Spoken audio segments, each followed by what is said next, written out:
अस्सलामुअलैकुम। आप देख रहे हैं गोरखतंदा अबरार कुरैशी। आपसे मुखातब हूँ। साहिबो, लाखों अफराद जो हैं वो धरने में मौजूद हैं। लॉन्ग मार्च की तैयारियाँ हो रही हैं। उसका प्लान किस तरीके से तरतीब दिया गया, जो मुज़ाकरात हुए 23 घंटे में, उसमें क्या डिस्कस हुआ, मुज़ाकरात की अंदरूनी कहानी आपके सामने रखेंगे। हमने ग़ुलाम रहना है या हमारी नस्लों ने आज़ाद होना है, फ़ैसले का वक्त आ चुका है। मुज़ाकरात के दौरान किसने कहा कि हमारा रब हमारे साथ है, वो हमें इंसाफ दिलवाएगा। किन बातों के ऊपर मुज़ाकरात हुए, कहाँ तक बात पहुँची, खौफनाक इतलात क्या हैं आज की, और पाकिस्तानी मीडिया का शर्मनाक किरदार किस नौयत का है, किसने गोलियां चलाई, कौन गोलियां चला रहा है, इल्ज़ाम किसके ऊपर लग रहा है। इन तमाम पहलुओं के ऊपर बड़ी तफसील के साथ आपसे आज बात करेंगे। सस्ती फ्लाइट से टिकट बुक करें निहायत कम कीमत पे। पीआईए और दीगर एयरलाइन के ऑफर्स का फायदा उठाएं। यूके और यूरोप से पाकिस्तान, इंडिया या मिडिल ईस्ट के लिए निहायत सस्ती टिकट। प्रोमो कोड यूज करें और हासिल करें 10% ऑफ। साहिबो, लाखों अफराद की जो हम बात कर रहे हैं कि वो धरने के अंदर मौजूद हैं। मैं इस सिलसिले में जो मुज़ाकरात हुए, मैंने कुछ पॉइंटर्स अपने पास लिख के रखे। मैं ये तमाम बातें आपके सामने रखता हूँ, इससे आपको अंदाज़ा होगा कि ये सूरत हाल जो है वो क्या है और कहाँ तक हालात जो हैं वो पहुँच चुके हैं। देखिए, मैं पुंछ डिवीज़न की बात नहीं कर रहा, मैं सिर्फ पुंछ डिस्ट्रिक्ट की बात करूं, जिसमें रावलाकोट, पलंदरी और हवेली ये इलाके आते हैं। यकीनन कुल आबादी 4 लाख है मैक्सिमम। वोटर की बात नहीं हो रही, आबादी की बात हो रही है। आप हैरान होंगे कि उनमें से 3 लाख लोग एक्शन कमेटी के साथ हैं। 4 लाख में से वो जो 3 लाख साथ हैं, उसमें से लाखों लोग जो हैं वो धरने में मुख्तलिफ़ जगहों के ऊपर वहाँ पे मौजूद हैं और चेक पोस्टें बना रखी हैं। कोई भी शख्स रात के 10 बजे के बाद जा नहीं सकता। एक्शन कमेटी की जो क़यादत है, उसके कहने के ऊपर, रज़ाकाराना तौर के ऊपर बेलोस नौजवान जो हैं वो वहाँ पे चेकिंग करते हैं। पूछा जाता है क्यों जा रहे हैं, कहाँ जा रहे हैं, कब जाएंगे, क्या होगा, आईडी कार्ड दिखाइए। अब ऐसे क्यों है? वहाँ पे हुकूमत की कोई रीट कायम नहीं है। ये जो लोग आपको धरने में बैठे हुए बड़ा मजमा नज़र आता है, इससे और ज़्यादा 40% लोग दीगर जगहों के ऊपर जो है वो मौजूद हैं। और उनकी मौजूदगी की वजह और चेक करने की वजह और चेकिंग क्यों की जा रही है, वो कहते हैं कि देखिए, बाग के अंदर कोटली में और मीरपुर में रेंजर्स ने और पुलिस ने जाके घरों से पैसे भी चोरी किए, लोगों को भी मारा, तोड़ फोड़ की। तो हम नहीं चाहते कि ये लोग जो हैं वो इस तरफ आएँ, इसलिए हम चेक करते हैं और किसी को उस तरफ नहीं जाने देंगे। साहिबो, जो पहले मुज़ाकरात की बात है, ये मैं आपके सामने रखूं और बड़ी तफसील से और बड़ी बागौर चीज़ों को आपने सुनना है और इससे आपको समझ आएगी। और मुझे भी ये और इदराक हुआ कि ये बात कितनी मजबूत है और लाखों की तादाद लोगों की जो है वो पहले से है। और जब ये मार्च होगा तो उसका सिनेरियो क्या होगा, मैं सारी बातें आपके सामने रखता हूँ। ये लोगों का डट जाना, लोगों का 39-38 दिनों तक क़याम करना, लाखों लोगों का मौजूद होना, इस बात की ये वाज़ह दलील है कि इन ही लोगों की वजह से मुज़ाकरात करने के लिए कुछ रिटायर्ड और कुछ हाज़िर सर्विस जो अफसरान थे वो आए और 23 घंटे मुज़ाकरात होते रहे। अब देखिए कि जो मुज़ाकरात हुए 23 घंटे के अंदर जो बातचीत हुई, उसमें अब वो बातें ख़त्म हो गई। नुक्ता क्या था अफसरान की जानिब से कि आप धरने को ख़त्म कर दीजिए। उन्होंने कहा नहीं करेंगे, आप पहले कलअदम करार देने वाला फ़ैसला वापस लें, FIRs वापस लें, 4 शेड्यूल वाला मामला करें, 5 जून की पोजीशन पे वापस जाएं, फिर हम ख़त्म कर देंगे। तो जब बातचीत ये सारी होती रही और फिर पहली दफ़ा मैं आपके सामने पढ़े लिखे आम लोग, ख़ास लोग, जो वहाँ पे माहौल है, जो सूरत हाल है, ये पहले हाफ में मैं सारी कहानी आपके सामने रखूँगा। और उसमें क्या हुआ कि मुज़ाकरात जब ख़त्म हो गए 23 घंटे जारी रहने के बाद, तो अब वो मैंडेट लेके आए थे किसी से। वो मैंडेट किस हद तक दिया गया था, बात करने की हद तक बात कर ली गई। कौन कहाँ पे कैसे मजबूत है, उसमें जो अहम जुमले बयान किए गए साहिबो, मैं वो आपके सामने रखता हूँ। देखिए, उसमें जो बातचीत हुई, उन्होंने कहा जी कि देखें ना, आपके एक्शन कमेटी की जानिब से आपके आर्मी चीफ फील्ड मार्शल साहब को पता है ना कि यहाँ पे क्या सूरत हाल है। तो लिहाजा अगर आप लोग गोली चलाएंगे, ये सारी चीज़ें करेंगे, तो आपके आर्मी चीफ बड़े नहीं हैं, नाउज़ुबिल्लाह, खुदा की ज़ात बड़ी है। हमारा रब हमारे साथ है, आपका आर्मी चीफ नहीं, हमारा रब हमें इंसाफ देगा। जाके उनको बता दीजिए कि हम ना भागेंगे, ना जो है हम कमज़ोरी दिखाएंगे, और ना ही हम सरेंडर करेंगे, और ना ही हम गिरफ़्तार होंगे। हम मर जाएंगे, खड़े रहेंगे। और साथ ही उन्होंने कहा ना हम पाक फ़ौज के ख़िलाफ़, ना हम पाकिस्तान के ख़िलाफ़, ना हम इन आज़ाद कश्मीर के सियासतदानों के ख़िलाफ़ हैं, हम इन तीनों के अमल के ख़िलाफ़ हैं। है ना बहुत बड़ा जुमला। उन्होंने कहा हम किसी के ख़िलाफ़ नहीं है, सिर्फ हम इन लोगों के अमल के ख़िलाफ़ हैं। फिर जब ये लाखों लोग वहाँ पे मौजूद हैं, तो वो जो बल्दियाती इलेक्शन 33 सालों के बाद साहिब हुए थे, उनमें जो काउंसलर और डिस्ट्रिक्ट काउंसलर बने थे वो कहाँ पे हैं? सरदार याकूब साहब, मैं कितने सियासतदानों के नाम ले सकता हूँ, ये कहाँ पे हैं? कोई कंपेन नहीं, कोई कुछ नहीं, वो तो नो गो एरिया है, वहाँ पे रियासत की रीट भी कायम नहीं है। ये सारे इस्लामाबाद में बैठे हुए हैं, तमाशा देख रहे हैं। तो अब ना तो वो कलदम करार देने से पीछे हट रहे हैं और ना ये अपनी बात से पीछे हट रहे हैं। वो कहते हैं जी कि आप धरना ख़त्म करें, हम बाकी चीज़ें ख़त्म कर देंगे। ये कहते हैं नहीं, आप पहले वो ख़त्म कीजिए, हम भी धरना ख़त्म कर देंगे। साहिब उस स्कूल के बच्चों को बुला लिया गया। आपने अभी कुछ देर पहले मैंने 2 बच्चों की वीडियो लगाई है, उसको सुन लीजिए। आज जो कुछ हुआ मैं उसके ऊपर भी आता हूँ। ख़वातीन जो हैं वो वहाँ पे बड़ी तादाद में मौजूद हैं। सफ़ेद झंडों की वीडियो आप देख लीजिए, अमन का पैगाम होता है। 15 जुलाई को जो मुज़ाकरात की नाकामी के बाद कल के दिन में जो लॉन्ग मार्च करना है, अब देखिए अगर 3 लाख लोग वहाँ पे डिस्ट्रिक्ट पुंछ से मौजूद हैं, तो डिवीज़न पुंछ से कितने लोग होंगे? 12 से 15 लाख आबादी। और जब ये रावलाकोट से आगे बाग पहुँचेंगे और उधर से नीलम से लोग आएंगे और मुजफ्फराबाद की आबादी पहले से मौजूद है, तो ये लोग 500,000 यानी कि 5 लाख से ज़ायद हो जाएंगे और इन लोगों को कंट्रोल करना बहुत मुश्किल है। ज़्यादा इम्कान है 51% के लॉन्ग मार्च होगा। 49% मैं कह सकता हूँ कि शायद इसमें ताहीर कर दी जाए, चूँकि मुज़ाकरात तो किसी हद तक शुरू हुए। अब जब मुज़ाकरात होंगे तो कल वाले दिन में स्कूल के बच्चों को, ख़वातीन को, सबको बुला लिया गया। और आप हैरान होंगे कि उन ख़वातीन और बच्चियों को बुला के वो लॉन्ग मार्च में साथ नहीं लेके जा रहे हैं। वो ख़वातीन और बच्चियाँ दरेक में, रावलाकोट में धरना दे के बैठेंगी और जो मर्द हजरात होंगे वो लॉन्ग मार्च में जाएंगे। अब आगे फोर्सेस हैं, आज भी उन्होंने लोगों के ऊपर सारा कुछ किया, जो मैं आगे चल के आपको बयान करूँगा। तो क्या ये 35-40 हज़ार फोर्सेस बंदूकें लेके, गोलियां चला के इनको रोक पाएंगे? कभी भी इतने लाखों लोगों को नहीं रोका जा सकता। मुझे जो रात को सारी इन्फॉर्मेशन मिली वो मैं आपके सामने रख रहा हूँ। और इस इन्फॉर्मेशन के मुताबिक कम से कम 5 से 6 लाख लोग, जब ये लॉन्ग मार्च होगा, इतनी बड़ी तादाद हो जाएगी। और याद रखिएगा हमारी कुल आबादी 45 से 50 लाख है। 22 से 24 लाख बैरूनी दुनिया में हैं, जिसमें से 14 लाख सिर्फ बरतानिया में हैं और पीछे 22 से 24 लाख लोग बचते हैं। 25 कर लें, उसमें से अगर सिर्फ पुंछ डिवीजन की आबादी 12 लाख है और जो डिस्ट्रिक्ट पुंछ है उसमें से 3 लाख लोग अभी तक वहाँ पे मौजूद हैं। ये जो आपको दरेक जलसे के उसके धरने के अंदर लोग नज़र आते हैं ना, ये 60% हैं। 40% लोग इतनी बड़ी तादाद में और जगहों के ऊपर भी दाएं बाएं मौजूद हैं। तो इतनी बड़ी तादाद में जब अब लोग आगे निकलेंगे तो फिर तो उनको रोकना तो बड़ा मुश्किल होगा। वो कहते हैं जॉइंट अवामी एक्शन कमेटी वाले लोग, जो मुज़ाकरात के अंदर बातें हुई, कि हम तो अपनी ज़िंदगियों से वैसे भी तंग आ चुके हुए हैं, हम भागेंगे नहीं, गिरफ्तार भी नहीं होंगे, हम मर जाएंगे, खड़े रहेंगे, हमारा रब हमारे साथ है, कोई फ़ौज हमें नहीं चाहिए। वो लोग कहते हैं कि ये पूरी फ़ौज ले जाओ यहाँ से वापस। वो सिर्फ रेंजर्स की बात नहीं कर रहे, कहते हैं सबको निकाल दो। अब देखना यह है कि जो वहाँ पे पढ़े लिखे लोग हैं वो क्या कहते हैं, उनका नुक्ता नज़र भी आपके सामने रखता हूँ। मैं नहीं कहता बाकी पढ़े लिखे नहीं है, लेकिन जो इंटेलेक्चुअल किस्म के लोग होते हैं उनसे जो बातचीत हुई है उसके मुताबिक वो कहते हैं कि ठीक है, 12 सीटों का मामला एक आइनी है, उसके ऊपर हमें एतराज़ है, एक्शन कमेटी क्यों डट गई, उससे आइनी तरीके से हल होना चाहिए, लेकिन उसके बावजूद हम एक्शन कमेटी के साथ हैं।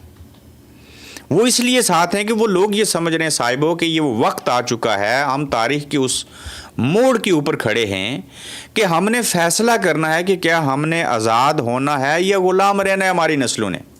बल्कि उन्होंने ऐसे कहा कि क्या हमने ग़ुलाम ही रहना है या आज़ाद होना है। हम अपनी नस्लों का फ़ैसला करेंगे और ये सही वक्त है जिसके ऊपर हम ये फ़ैसला कर सकते हैं। तो फिर उन्होंने कहा ना फ़ौज के ख़िलाफ़, ना पाकिस्तान के ख़िलाफ़, ना सियासतदानों के ख़िलाफ़, हम इन सियासी लोगों के अमल के ख़िलाफ़ हैं और ये जो रेंजर्स और सारे लोग कर रहे हैं इसके ख़िलाफ़ हैं। हमारी किसी के साथ कोई दुश्मनी नहीं है। तो ये अहवाल है मुज़ाकरात का जो बातचीत हुई, उसमें कौन असाब की जंग में मजबूत है। अगर एक्शन कमेटी क्या प्रेशर ना होता, वहाँ पे इतनी बड़ी तादाद में लोग ना होते, तो क्या ये लोग अहम इदारे की उठ के किसी से मैंडेट लेके हाजिर सर्विस अफिसरान और कुछ रिटायर्ड अफिसरान क्या मुज़ाकरात करते इनके साथ? वो तो कहते थे हम टांग पे टांग रख के बैठे हुए, जाओ जो करना है कर लीजिए। तो मुज़ाकरात तो उसी से तभी किए जाते हैं ना जब आपको लगे कि ये लोग जो हैं वो बड़ी तादाद में मौजूद हैं। तो आप खुद देखने वाले बाशऊर लोग सुनिए, गौर व फिक्र कीजिए, वो तो नहीं कर रहे। क्या 3 लाख लोग अगर वहाँ पे मौजूद हैं और मज़ीद जब लोग निकलेंगे ये 5 लाख हो जाएंगे, इनको कोई रोक सकता है? पूरी फ़ौज ले आएंगे, नहीं रोक सकेंगे, नहीं आप ये चीज़ें कर पाएंगे। तो लिहाजा इसका हल क्या है? मुज़ाकरात कीजिए, कुछ उनकी मानिए, कुछ अपनी मनवाइए और बात को आगे लेके बढ़िए। खून खराबा तो नहीं होना चाहिए, लेकिन उसके बावजूद खून खराबा हो रहा है। देखिए ना, पिछले एक हफ्ते में कल तक गुज़श्ता रोज़ तक 7 लोग शहीद हुए, उससे पहले कितने हुए? ये फिगर 50 से ज़ायद है। ये तो जब कभी इंटरनेट खुलेगा सारे लोग बोलेंगे, वर्षा अपने लोगों को तलाश करेंगे तो पता चलेगा ना कितने मिसिंग हैं, कितने शहीद हैं, कितने किधर हैं। तो तादाद तो बड़ी है। अब रियासत आज़ाद कश्मीर से जो है वो खौफनाक इतलात क्या हैं, जो कुछ एपिसोड अभी हुआ बलोच और सदनूती में। ये मतियाल मेरा में बस टर्मिनल के ऊपर फायरिंग और शेलिंग हुई।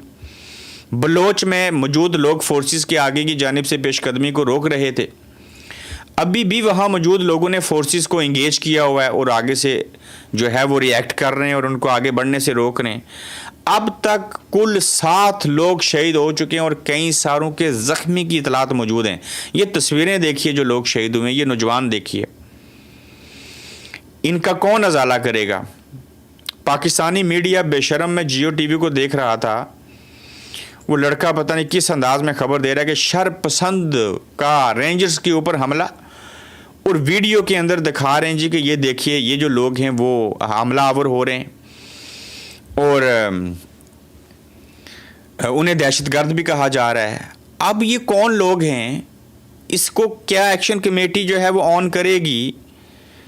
किसने हमला किया? सोशल मीडिया के ऊपर एक वीडियो जो है वो आपने देखी होगी, वो वायरल है और सर्कुलेट कर रही है कि नेशनल मीडिया भी इस वीडियो को चला रहा है कि वीडियो में मुसल्लह अफराद फोर्सेस पर फायरिंग करते हुए गन्स उठाए हुए दिखाई दे रहे हैं, जो कि दिखाई दे रहे हैं और जेन्युइन वीडियो है। लेकिन इसमें 2 अहम बातें हैं। पहली बात यह है कि सबूत क्या है कि ये लोग एक्शन कमेटी से तल्लुक़ रखते हैं। कहीं रेंजर्स ने तो ब्लडी सिविलियन के कपड़े पहन के तो नहीं फायरिंग की। दूसरी बात यह कि अगर वाकई ये एक्शन कमेटी के लोग नहीं हैं तो उमर नज़ीर कश्मीरी को उनसे तलखी का ऐलान करना चाहिए, कह दें ये हमारे लोग नहीं हैं। लेकिन कोई वीडियो पहुंचे, कोई इंटरनेट हो, वो देखें, उसके ऊपर वो रद्द अमल दें। उन्हें क्या पता कि पाकिस्तानी मीडिया जो है वो क्या दिखा रहा है और लोगों को क्या बताया जा रहा है। ये तो शुरू से होता है ना, बस दहशतगर्द। आपने दहशतगर्दी की FIR को, दिफात को, इस चीज़ को इतना आम सा कर दिया है कि अब तो लोग समझते हैं जो है वो भी नहीं है। यानी कि आपने ऐसे ऐसे लोगों को दहशतगर्द डिक्लेयर किया जो नहीं थे, अब जो होंगे भी तो उनको लोग कबूल नहीं करेंगे। तो ये वैल्यू किसने ख़त्म की? आपने कलदम करार दे के एक तो मास फतह कर लिया ना कि इंटरनेशनल मीडिया बरतानिया में एहतजाज करें, BBC और ये सारे कवरेज नहीं देते। क्यों? उन्हें लगता क्या हकीकत है? उन्होंने कहा जी कि रियासत पाकिस्तान ने कहा ये कलदम है, ये दहशतगर्द हैं, तो उन्हें तो इंटरनेशनल मीडिया कवरेज नहीं देगा। लेकिन जबकि रियलिटी ये है कि ये लोग अपनी रियासत के नुमाइंदों से, अपनी रियासत से अपने जायज़ हकूक़ मानने के लिए बाहर निकले थे। आपने इसको आज़ाद कश्मीर के अवाम और कश्मीर और पाकिस्तान के साथ ला खड़ा कर दिया। मुज़ाकरात करने भी कौन आया? एक सियासतदान नहीं था उसके अंदर उनकी तरफ से। तमाम अहम इदारों के अफिसरान थे, रिटायर्ड और हाजिर सर्विस। वो भाई फैसल मुमताज़ राठौर साहब को, लतीफ़ अकबर साहब को, सरदार अतीक साहब को, आप सरदार यकूब साहब वहाँ के रहने वाले हैं, ओके, सरदार क्यूम नियाजी साहब को, इनको भेजें ना मुज़ाकरात करने के लिए जाएं। ये इदारों के लोग क्यों आए मुज़ाकरात करने के लिए? तो जब मुज़ाकरात हुए 23 घंटे, तो जिनके पास मैंडेट नहीं था वो मुज़ाकरात करने आएंगे तो यही बात होगी। हाँ, हमें पता है आटा और बिजली उन्हीं ने सस्ता करके दिया था, सोच कुछ और रहे थे, हुआ कुछ और। अब इस सारे अमल में इलेक्शन किस तरफ जाएंगे, किस तरफ बातें जाएंगी? यानी कि हालात जो हैं वो डे बाय डे ख़राब होते जा रहे हैं। और अब कल रात उमर नज़ीर ने खिताब किया और मुज़ाकरात की खबरों की तस्दीक भी की। ताहम उनका कहना था कि सब की यही शर्त है कि आप धरना ख़त्म कर दें। जैसे मैंने आपको अंदरूनी कहानी बताई, उन्होंने कहा धरना ख़त्म नहीं करेंगे, हम यहाँ से लॉन्ग मार्च की सूरत में मुजफ्फराबाद जाएंगे। बच्चे और औरतें रावलाकोट धरने में मौजूद रहेंगी। अगर हम मार दिए गए तो तहरीक और वतन आपके हवाले। वही बात, ये मेरे पास रात से खबर थी, मैंने रिकॉर्ड भी करवा दी थी, लेकिन मैंने सोचा मैं अब इसके ऊपर बात करूँ। उन्होंने कहा ना हम गिरफ्तार होंगे, ना हम भागेंगे, मर जाएंगे, पीछे नहीं हटेंगे। और वो कहते हैं कि देखिए हमारी कॉल के ऊपर लोग निकले, लोग हमारे साथ खड़े हो गए, हम और अवाम एक पेज के ऊपर हैं, आप बताएं आप कहाँ पे खड़े हैं और इन लोगों के लिए क्या करेंगे। हम भी तो मजबूर हैं ना। ये लोगों ने बड़ा सब्र किया, बड़ी कुर्बानियाँ दी, इतनी जानें चली गई, तो अब हम अपनी बातों को मनवाए बगैर चले जाएं तो कल लोगों को क्या मुंह दिखाएंगे। भाई जिन लोगों को मुंह दिखाना है उन लोगों ने जान भी तो दी ना। तो लिहाजा एक्शन कमेटी और ताकतवरों को और हुकूमत को मिल के इस मामले का हल करना पड़ेगा। जाने देने से जितनी मर्जी जाने दे दीजिए, एंड ऑफ द डे फिर बैठना पड़ेगा। तो ये जो 7 लोगों की जान गई है एक हफ्ते में, 4 लोग के 7 लोग आज भी हैं, ये तो 14 हो गए ना 9 दिनों के अंदर। तो इसका जिम्मेदार कौन है, ये सवाल मैं आम आवाम से पूछता हूँ। इतलात के मुताबिक और बज़ाहिर हालात को देखते हुए ये वाज़िया हो चुका है कि आज की रात जो है वो अहम तरीन है।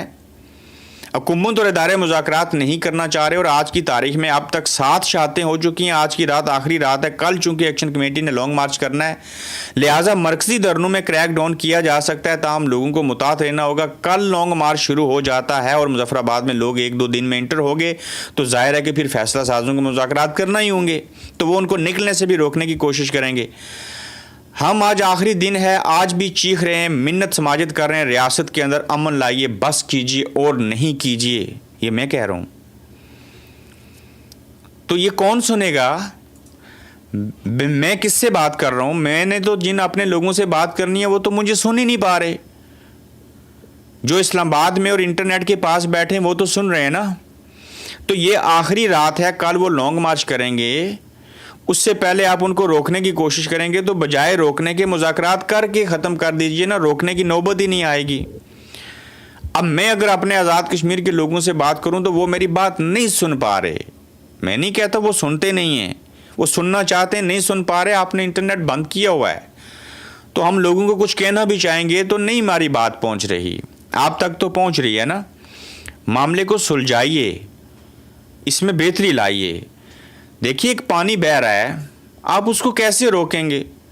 तो ये भी तो अवाम का समुंदर पानी बहने की मानद है ना, इसको आप कैसे रोकेंगे? अवाम सादा लू हुआ करते हैं, नीयत कर लें, गोली वोली से ये नहीं डरते। तो मत डराइए इनको, ये नहीं डरेंगे। मैं किस जुबान में आपको बताऊंगी, ये कश्मीरी गोलियों से नहीं डरेंगे। तो लिहाजा गोली और बंदूक से आप इनको रोक भी नहीं पाएंगे। आज बिलावल भुट्टो जरदारी साहब आज़ाद कश्मीर के अंदर उनका शेड्यूल जारी हो चुका है। आज से वो खिताबात करने शुरू करेंगे। पाकिस्तान पीपल्स पार्टी के चेयरमैन बिलावल भुट्टो जरदारी 14 जुलाई आज को आज़ाद कश्मीर के दारुल हुकूमत मुजफ्फराबाद का दौरा कर रहे हैं इलेक्शन मुहिम के सिलसिले में, और इस ज़िमन में उनका 4 बजे कोहाला पुल पर इस्तकबाल किया जाएगा और सदर रियासत चौधरी लतीफ़ अकबर के इंतहाबी दफ्तर कायद अवाम शहीद जुल्फ़िकार अली भुट्टो नलोची पुल से 2 बजे काफ़िले उनकी क़यादत में कोहाला रवाना होंगे, जिनमें मुजफ्फराबाद डिवीज़न से तल्लक रखने वाले उम्मीदवारान को मदऊ किया गया है, जिसके बाद वो पीसी होटल में क़याम करेंगे और अहम पार्टी इजलास की सदारत भी करेंगे। ये तर्जमान पाकिस्तान पीपल्स पार्टी आज़ाद कश्मीर ने जो है वो बयान जारी किया। और बिलावल साहब आज आज़ाद कश्मीर में इंतहाबी मुहिम चलाने जा रहे हैं। बाकी अल्लाह खैर करे। अपना फीडबैक दीजिएगा, अपना ख्याल रखिएगा। तो जल्द इंशाल्लाह आपसे आज के दूसरे एपिसोड में फिर मिलेंगे।